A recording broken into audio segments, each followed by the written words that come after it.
Hi friends, my name's Trish Roberts and you're watching Faint Signals from Vega. So I wanted to do a quick I wanted to do a quick talk before the sun goes down. It's just about to go down.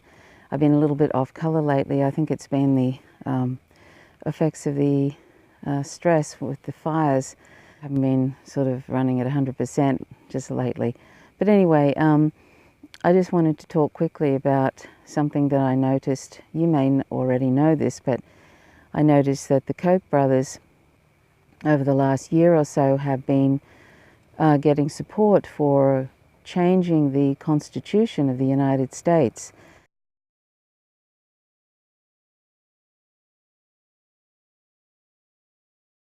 And they have now, I don't know, maybe I'm wrong with this, but they have about 22 states that support this, and this re-looking at the Constitution, I think it is. I will look into it further. I just caught this the other day and I haven't really had much time to look at it, but you may already know about this, and you can leave comments in the comment section if you wish about it, if you know some more. But they only need, I think, another 6 states to be able to go ahead and have a re-look at the Constitution. Now that's my understanding of it. Maybe I'm incorrect, but I heard this just the other day from Colonel Larry Wilkinson. And you mentioned the Koch brothers, Charles and David, and their nefarious attempt to essentially take over the government of the United States through very surreptitious means, mostly aimed at state legislatures and states in general. If you want to read about that, read Nancy McLean's book, Democracy and Change, which was handed to me by a very rich financial consultant in New York City who said, read this, Larry, and you'll know what's happening to our country. This is a guy who knows what he's talking about, because the book is full of detail about how the Koch brothers are doing things. You mentioned Pompeo. You mentioned others connected with Koch. You would not believe how many people are connected with Koch, directly or indirectly, how many allies, both witting and unwitting, that Charles and David have throughout the country who are working against the principal interests of the majority of Americans, indeed, working against democracy. And it's not just commercial. For example, they have 28 states now. And you tell me what American media is keeping up with this. 28 states in which they have passed the right to hold a constitutional convention. They only need, I think it's 2/3 of the states. So they're well on their way. When they get there, they want to hold a constitutional convention, and they want to transform the nature of the American government. And in transforming it, they want to put the Constitution put together by our founders in the garbage can.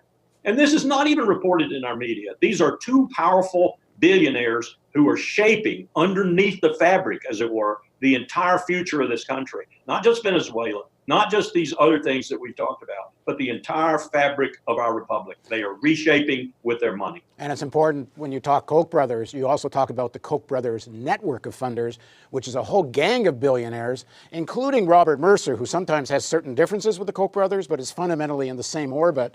And Mercer's the guy that makes Trump president.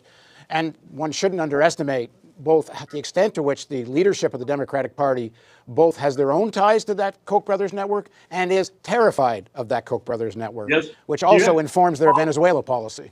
You have a colossal battle going on right now between 2 titanic state building efforts.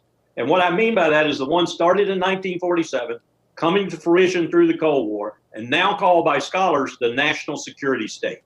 The raison d'etre of that national security state is through war and constant war to keep the military-industrial complex that Eisenhower warned us about rich and bountiful.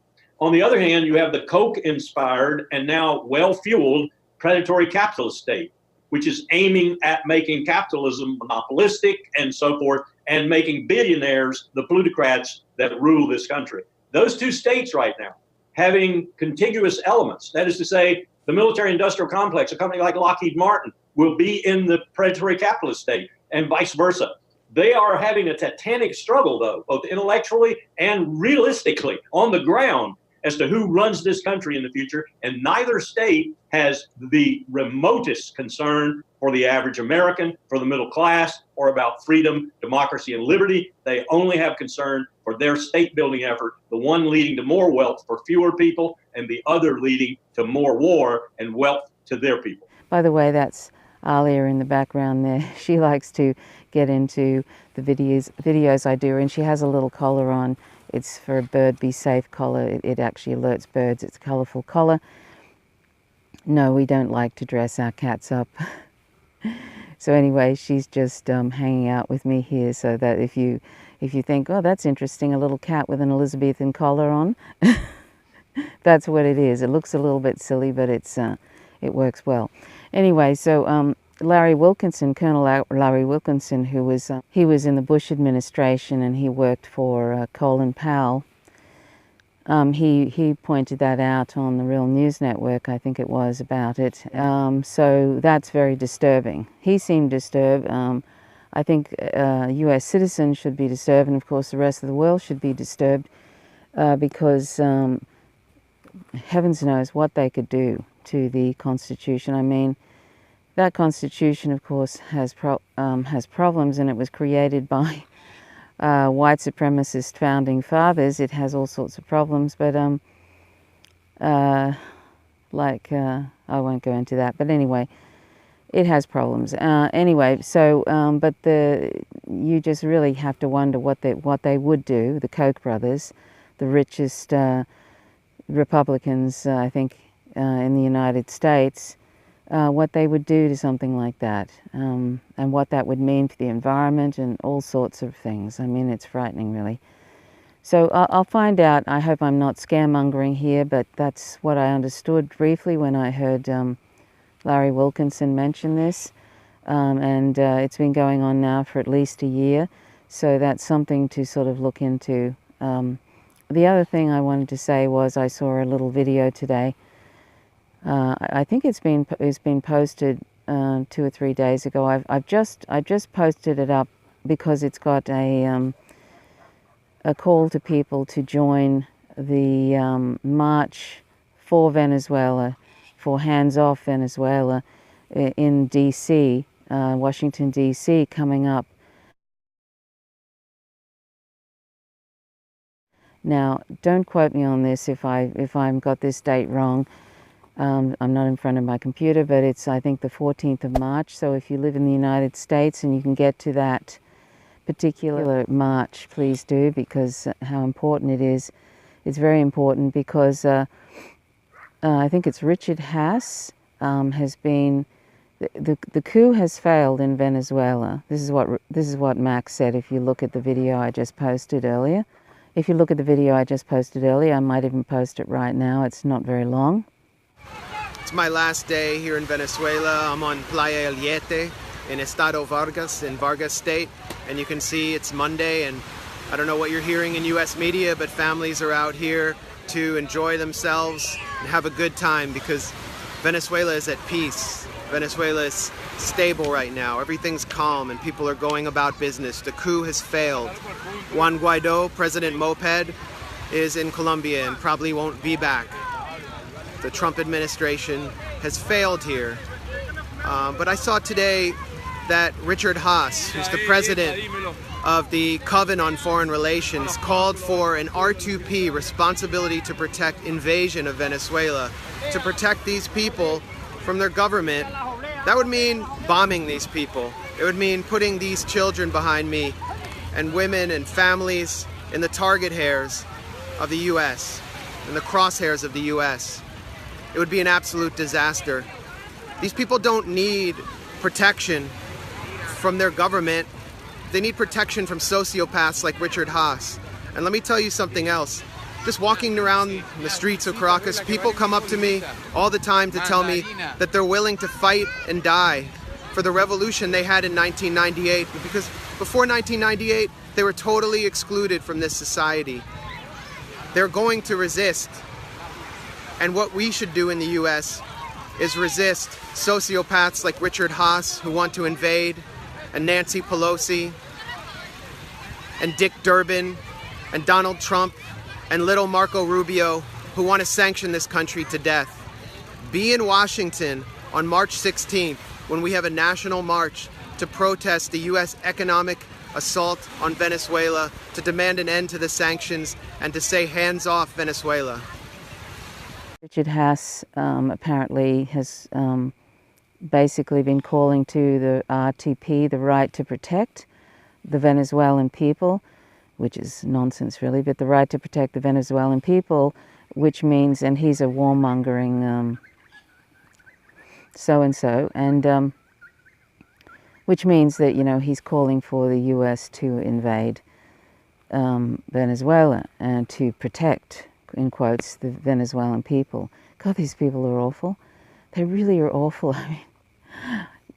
Every day I just can't believe. I just go, oh my, you know. You hear these lies, the lies coming out of these. They're just pathological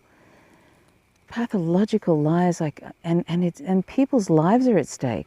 Like the lives of the Venezuelan people. I mean, like as Max said, you know, he's on this beach, and there's all these people. You know, it looks like the coup has failed, and people are swimming, and children are swimming, and he said all these people, you know, they'll be affected if they invade. You know, they'll be affected, and people will be killed.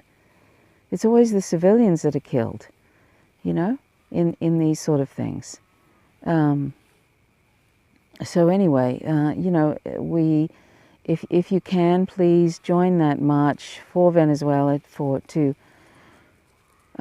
in Washington, D.C. I think it's on the 14th of March, but I'll put that up. And please do that because the Venezuelan people need, particularly the U.S. citizens, since it's your government that is just running around the world creating havoc and chaos and destruction, and trying to drag everybody else into it. So please, if you can, attend that march. And it would seem that, you know, the Russian diplomat in the UN at these UN meetings has been sort of pushing Elliot Abrams, the war criminal who's been selected as the point man to try and do his darndest to make trouble for the Venezuelan government and for the Venezuelan people, but the US presents it as trying to help democracy. You know, this is the typical thing. If you ever hear the US talking about humanitarian rights in a country and needing to help democracy, you know that they're in for trouble. The country that they've targeted is in for one hell of a trouble, and could end up like Libya with slavery. I mean, that's when the US brings democracy to a country, they end up in an absolute state of chaos, managed chaos, destruction, and many people end up dying. So he's talking about that for Venezuela, and that's what they pretend that they're trying to do. And so the Russian diplomat in the UN, I'm sorry, I can't pronounce his name, he's been sort of having a go at the US, just being really blunt about what he thinks about what they're actually trying to do, which is for oil, and what they're trying to do. So that's really good to see. And China has been also standing up, and a few other nations have been standing up too.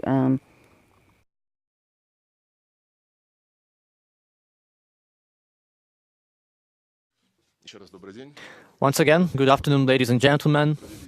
We have had very detailed and substantive talks on a whole range of issues which have to do with our relations, and we discussed the situation around Venezuela today. Venezuela is our long-standing partner. We reaffirm our solidarity with the people and the legitimate government of Venezuela in its efforts to defend its independence and sovereignty. We believe that we need to fully comply the fundamental principles of the United Nations Charter, and I mean every country. Among these principles is, of course, the principle of non-intervention in the affairs of other countries. It is especially important to remember about that today when we see such a cynical campaign aimed at toppling the legitimate government in Venezuela through threats of use of force, of direct intervention. Russia has been consistent in supporting the peaceful resolution of the crisis inside Venezuela. It is clear that the attempts to better the situation should be made by the people of Venezuela themselves, by Venezuela, without any imposition of will from abroad, without any ultimatums. We express our solidarity with the friendly people of Venezuela. We support the efforts exercised by Maduro's government to prevent the situation from further destabilization, and we reaffirm our commitment to join those efforts, regional efforts, international efforts, aimed at mediating the conflict and finding a way to start an inclusive national dialogue. We are ready to participate in such activities if key political forces inside Venezuela agree to that. Vice President Rodriguez said many times after President Maduro that the leadership of Venezuela is ready to have that kind of dialogue.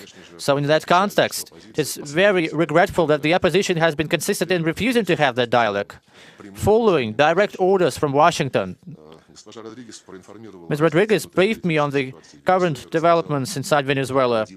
He told about the work which is being done to stabilize the economic situation, social situation, because its deterioration, as we know, was caused by the introduction by the United States of the illegitimate unilateral sanctions against the key sectors of Venezuela's economy and blockade, freezing of Venezuela's assets in Great Britain, in the UK, and in the United States. This issue of humanitarian aid should not be politicized. We need to solve this problem through the established international procedures, not manipulate the public opinion, not mobilize the anti-governmental force inside the country, and there should be no excuse for justified interventionism. Ms. Rodriguez reaffirmed the commitment of the Venezuelan government to cooperate on the issues of humanitarian help with designated United Nations bodies. Russia will continue to help the Venezuelan authorities in solving social and economic problems by supplying humanitarian aid and support. We believe that the best way to support Venezuela is to have a broad dialogue and cooperation of everyone. We need to take steps which are necessary to reinforce our ties in such sectors as investments and finance, in compliance with the arrangements that the two presidents reached in December. We also discussed the preparatory work for the 14th meeting of the high-level Intergovernmental Commission, which is planned to take place in early April this year in Moscow. And we agreed to use this platform as a good opportunity for us to discuss the further prospects for implementing major projects in surveying and exploration works, joint projects in such sectors as peaceful aid, military, technical cooperation, high technologies. We agreed to continue our close cooperation and dialogue, and we reaffirm our commitment to coordinate our actions closely in the United Nations, in its Security Council and other international organizations. Thank you.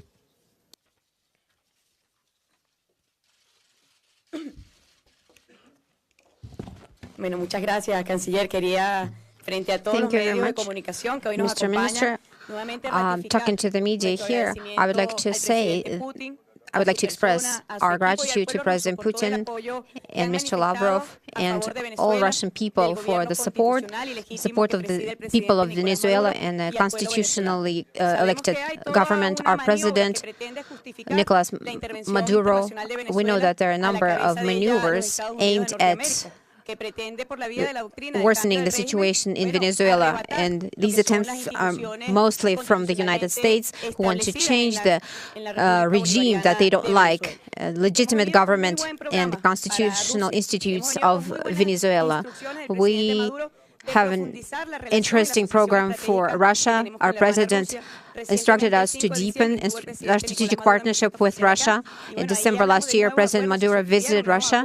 It was an official visit, and he signed new agreements, and we're getting ready to expand our cooperation and new agreements, in addition to the 264 agreements that we have already signed.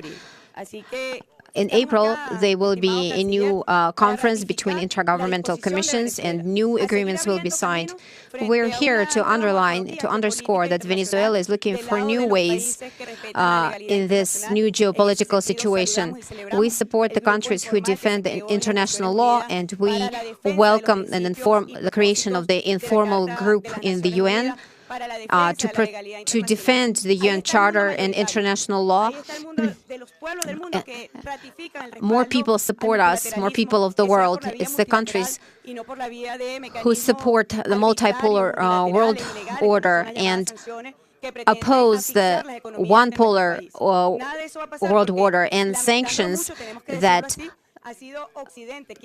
want to destroy our economy, but they will not be successful. Unfortunately, the West is excluding itself from the global arena because they're now trying to undermine the international community, and several countries that respect international law now strengthen bilateral relations.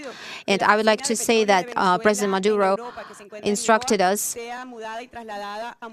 the Lisbon office of our oil company to close the office there in Lisbon and move it to Moscow. You know what's happening with oil assets in the USA and other countries that are not friendly with Venezuela. Our assets are being frozen, like in the UK, for example, that used the Bank of England and basically stole our gold, and we will defend our rights through courts and bring back our assets. We are thankful, grateful for the friendship that we see, and I would also like to confirm what Mr. Lavrov and I discussed in person. We need some mechanisms, some permanent mechanisms for our dialogue. We are for the dialogue. We are ready to work and talk with the opposition in Venezuela. We support the initiatives proposed by Mexico and Uruguay. Venezuela does not want military intervention. Our continent does not want military intervention from the U.S. or any other country. We want peace, stability, and we are convinced that we can only achieve our goals through peaceful dialogue. As far as the humanitarian aid issue, this has been happening since 2015. The head of Pentagon, John Kelly, back then said that if there is a humanitarian crisis in the country, then the United States is going to intervene. But they kind of jumped the gun on this one. The government of Venezuela is working with international agencies, including different UN agencies, making sure that we receive humanitarian aid through the UN or other friendly countries like Russia, for example. But we would not allow a unilateral, illegal humanitarian aid that has its goal to destroy Venezuela. That is our agenda, and we will continue to strengthen our relations with Russia and our stance on the global arena. We will expand our trade opportunities, and President Maduro gave specific instructions. And we know what our people need, like medications and other things. We will buy them from Russia, and we will manufacture everything we can in our country with the help of Russia, and that's good news for the world, for Venezuela, for Russia. We are strategic partners, and we work for the good of our people. Proclaimed himself president because he has the support of the United States and other countries that do not like Venezuela. It's all part of a big plan to damage our country. It's crime against our constitutional order, and this person is working with an international government to undermine the legitimate government of Venezuela. Venezuela has all necessary mechanisms to protect its institutions, its constitution. As far as the U.S. plans go, Mr. Lavrov and I have already discussed this information. We exchanged important data, important information. It's not something new. You know that they've already used this mechanism in Syria and other countries. As far as the operation against Venezuela, a very experienced person is heading up that operation. Mr. Abrams, he has already been involved in this kind of activities, and there are certain plans and certain steps aimed at establishing some illegal military units. That is, the U.S. always does. Basically, they create terrorist groups, and if the whole world knows that they do that they have this practice, and it's no secret. And the United States supports these extremist groups, these illegal terrorist organizations, and uses them to destabilize peace. But it will not happen in Venezuela, and I will explain why. Our independence is basically the connection between the army and the people, and our people and our army are together, are united. They will protect and defend the territorial integrity and independence of our country. Plans of the U.S. to destabilize the situation with the help of illegal military groups. Well, these plans are certainly very alarming. The U.S. openly talks about this. The information we have shows that in the upcoming future, the United States is planning to buy in one of the Eastern European countries light arms and weapons, mortars, anti-aircraft, portable weapons, and then send it closer to Venezuela with the help of the air cargo company, which is absolutely loyal to the regime friendly with Washington. We know about these plans, and many other countries know about them too. Neighbors of Venezuela are aware of that, and Venezuela's neighbors, Colombia and Brazil, said that they would not be supporting in any way plans like that. They would not support any military intervention in Venezuela. So if they hold their promises, if they stand strong, then I think that these plans of the United States would not come true.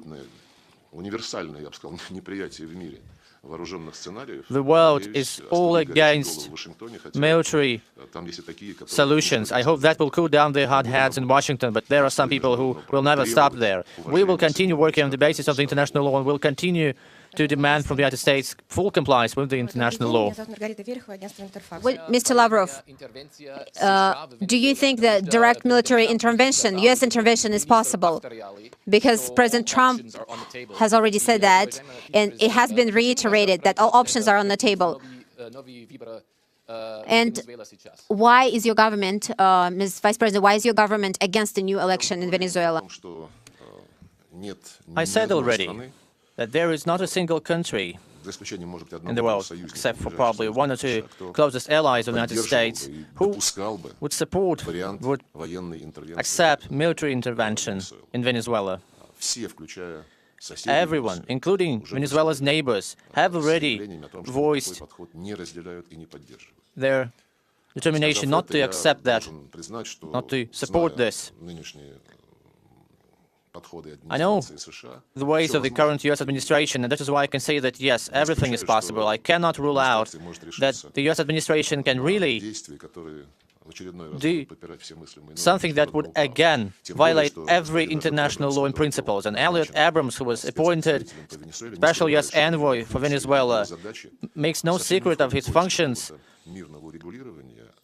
including any peace solution. No, the only thing he does is to spur up tensions, creating the situation which would provoke, much to the liking of the U.S., an explosion inside Venezuela, bloodshed inside Venezuela, and that would be justifying the U.S. intervention. No one makes any secret of that in Washington. I cannot rule out that these statements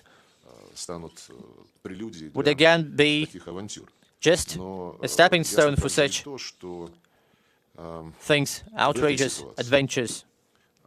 In this situation, if Washington goes in circumvention of the positions of the countries of this region and tries to invade Venezuela, that would just show immediately the motives behind the U.S. policies in Latin America. These policies have nothing to do with democracy, even though the U.S. says it's all about democracy. The only thing the U.S. does here is imposing its will, making everyone bow to its will. They said already that it's not about Venezuela, it's about Cuba and Nicaragua too.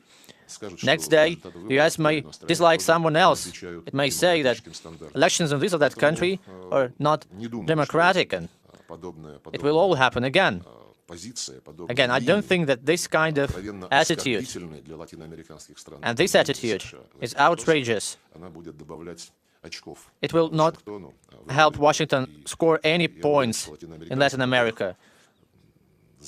Those Latin Americans who have deep-rooted traditions of democracy, traditions of cooperation, together with other countries as part of the regional organizations, they would say what they have in mind right away, just as the rest of the international community, if that happens. I hope that common sense would prevail among the U.S. establishment. Thank you. Before I answer your question, I would like the CNN journalist. Will you broadcast my full answer? Will the CNN show my answer? Thank you.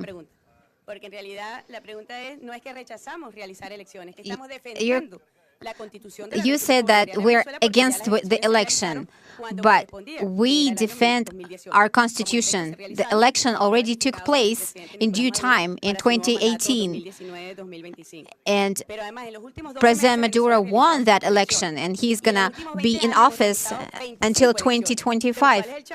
We've had 25 elections in the last 20 years, and Chavez's ideology has lost only twice during those elections. The United States, they like to talk about elections, but even in the US, it's not the majority of votes that decide who's going to be president. In Venezuela, we count all the votes, and people supported President Maduro. So we are defending our country, and nobody can demand that we break the constitution of our country.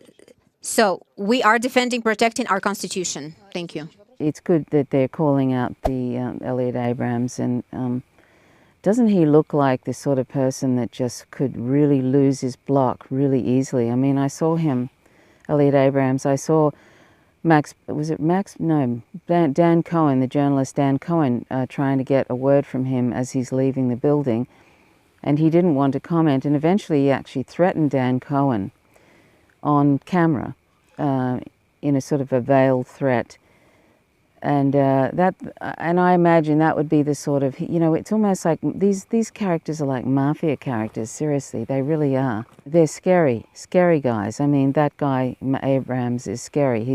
He is a known war criminal. He's just a scary guy who shouldn't be anywhere near any of this, but they've selected him, which says everything, and how serious they are.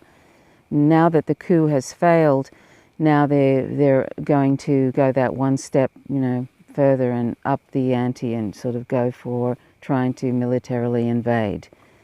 And there's been these covert operations happening that have made it look as though the Maduro government is burning aid and all sorts of things. That the sort of lies that Marco Rubio has been saying on Twitter is just absolutely phenomenal lies. So, this is a democracy, and even the Carter Institute is starting to backpedal. They said in 2012, the Carter Group that goes and has overseen dozens of elections has said at the time that the Venezuelan election was the best in the world. I mean, it's way better than the US. Way, way better. Now they're backpedaling. So you've got to sort of ask yourself, so who funds the Carter Group that they would start now? They went into great detail in 2012 about why Venezuela elections were the best in the world. They used that word, the best in the world. And now they're backpedaling. I mean, this is the state of things where people just go back on things because it's politically expedient. Or they get funding from somewhere and they're frightened to lose their funding or something like that. This is the sort of world we're living in where just ethics they don't mean anything. They're just a slippery, slidey slope depending on who is, where they get their funding and who is putting pressure on them and whatever. It's just so sad and appalling. So anyway, that's kind of disgraceful to me that, you know, they went into great lengths talking about how great the Venezuelan elections were. And somebody I know online too, he actually went down there for those elections. He was part of the overseeing of those elections to make sure they were transparent. And he was more than happy with how it was. I mean, you know, Dan Kovalik, you know, he was part of that, and you know, they were completely satisfied. Oh, Bernie Sanders, by the way, let me show you. Now, I don't know where this came from. I had a look on Twitter and I had a look on Facebook, and I couldn't find the original post, but it was posted by Cindy Sheehan. Cindy Sheehan was a peace activist, and she is a peace activist, a really great one, and she speaks out for all sorts of issues, social justice issues, and she posted this. So I sort of feel like it's probably real.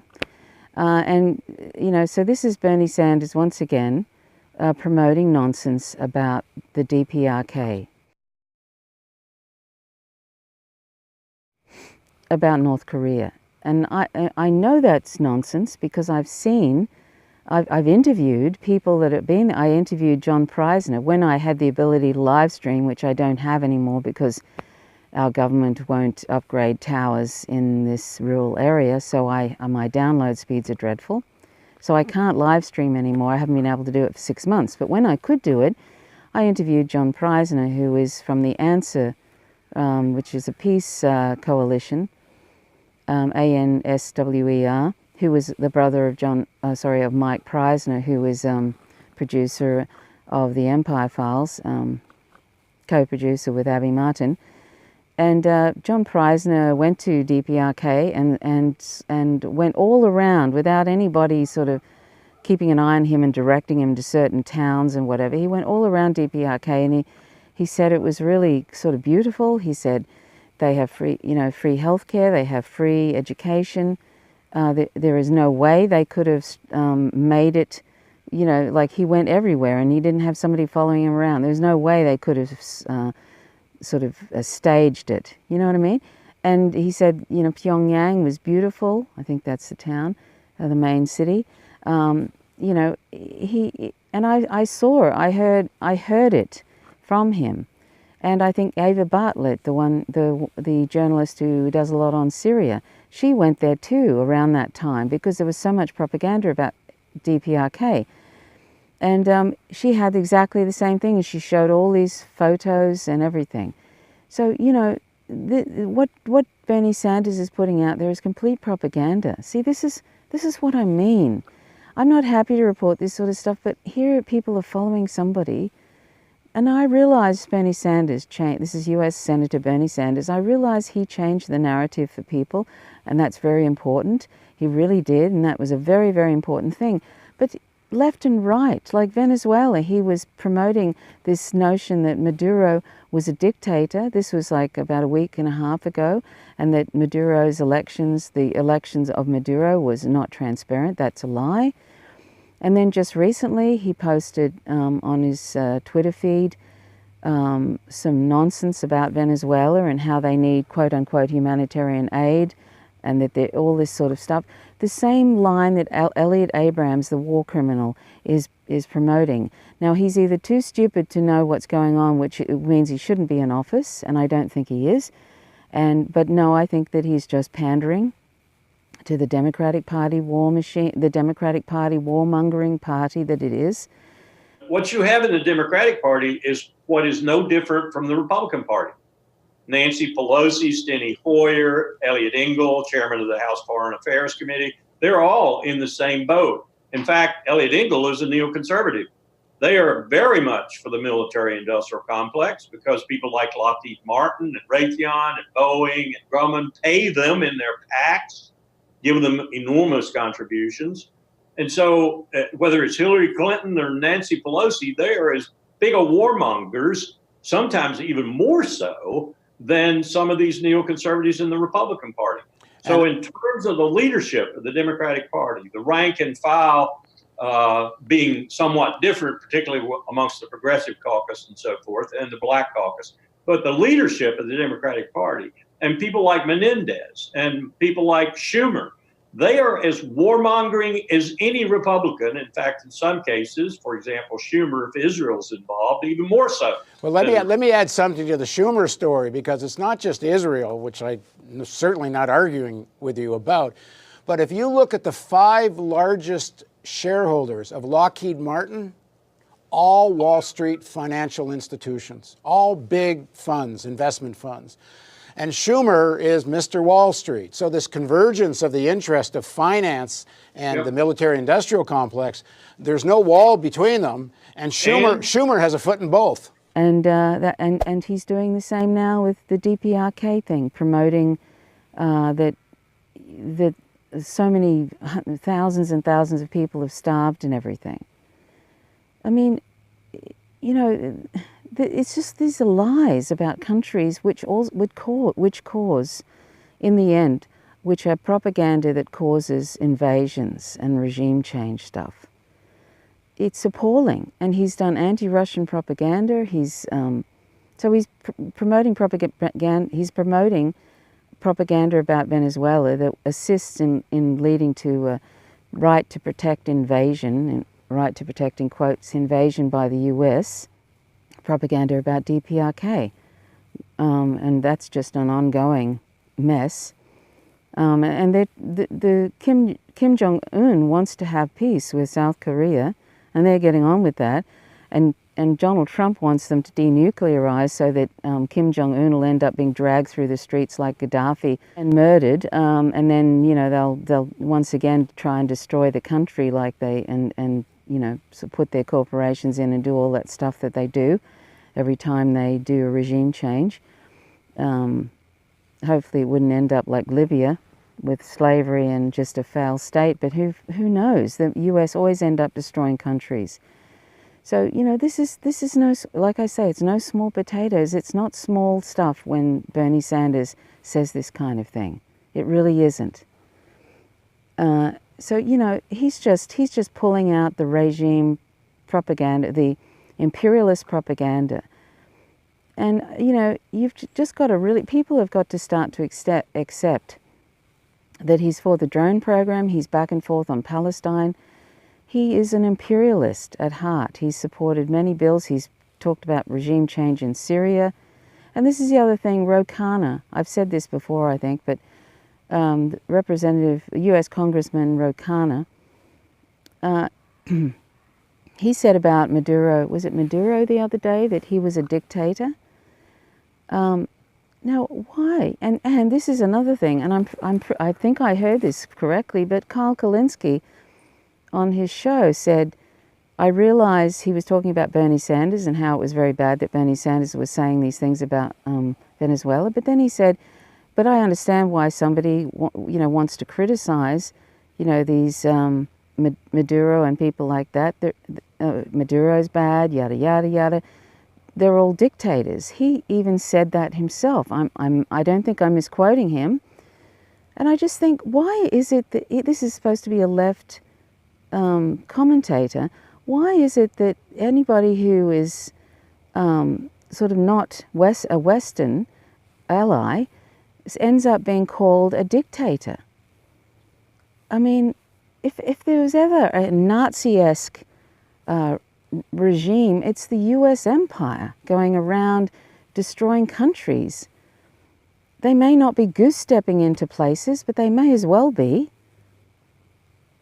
So, you know, people have got to stop that. That's a real racist trope, a really xenophobic, racist trope that people are putting out there, and that's got to stop. It really has. I find it really offensive. So, you know, and apparently AOC, Alexandria Ocasio-Cortez, was also putting out nonsense about Venezuela, that it's a lack of democracy.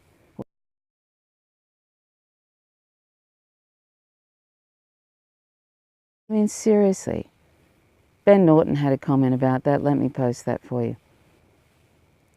So, you know, Alexandria Ocasio-Cortez has done some sort of deal with the Democratic Party that she's going to be in step with them when it comes to this sort of propaganda about countries that the United States wants to take over and regime change, and she obviously is going to go that way. You watch, there'll be something else in the future, and she'll say something that is in line with the Democratic Party, that warmongering party. Anyway, I better go because the sun is going down.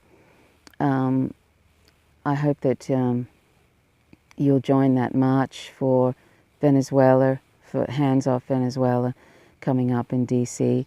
So thanks so much for watching. Please click the like button if you like the content. Please leave a comment if you like, if you wished about these various issues or something that you might be interested in. And please hit the subscribe button and the notifications bell, otherwise you won't receive updates. So thanks so much for watching. My name's Trish Roberts, and there's Alia in the background. I'm sure she'd say goodbye if she could give a hoot what I was doing here. She's just hanging out with me. Till next time, bye for now.